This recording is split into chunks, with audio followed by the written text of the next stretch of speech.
तर तिकडे पावसामुळे पुण्यातल्या अनेक रस्त्यांवर देखील खड्डे पाहायला मिळतात। महानगरपालिकेकडून खड्डे बुजवण्याचं सध्या काम सुरू आहे। काम वेगवान होत असल्यानं पुणेकरांचा खड्ड्यातूनच प्रवास सुरू आहे।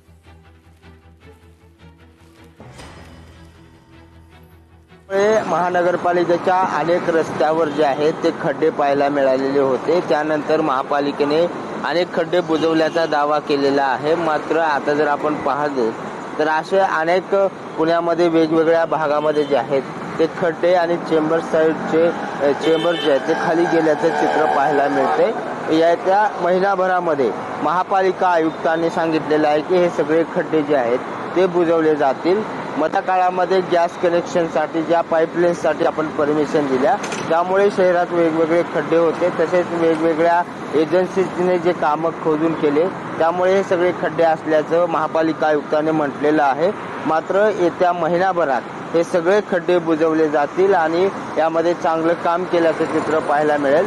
मात्र आता महापालिका आयुक्तांनी जे आहे ते आश्वासित केलेलं आहे की 1 महिन्याच्या आत जे आहेत ते सगळे खड्डे बुजवले जातील आणि त्यासाठी एक ॲक्शन प्लॅन तयार करून हे सगळे खड्डे बुजवण्याचं काम जे आहे ते आता महापालिकेकडून सुरू करण्यात आल्याची माहिती महापालिका आयुक्तांनी दिली आहे। त्यामुळे आता या खड्ड्यापासून पुणेकर मुक्त होतात का, पुणेकरांचा खड्ड्याचा प्रवास थांबणार का, हे पाहणं महत्त्वाचं आहे।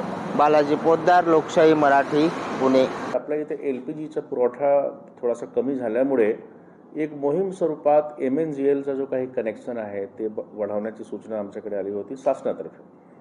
आणि त्याच्यामध्ये कसं आहे की खूप खूपच म्हणजे समजा की विदिन अ मंथ खूप जास्त वेगाने आपण परवानगी दिला। आणि एक तर गोष्टी नक्कीच आहे की जर आपण एक सर्टेन टाइम पिरियडमध्ये डिगिंगची परवानगी जास्त देत असतो तर तेव्हा त्या हिशोबाने खूप चांगल्या प्रकारे रिइन्स्टेटमेंटचं काम लोक करत नाही।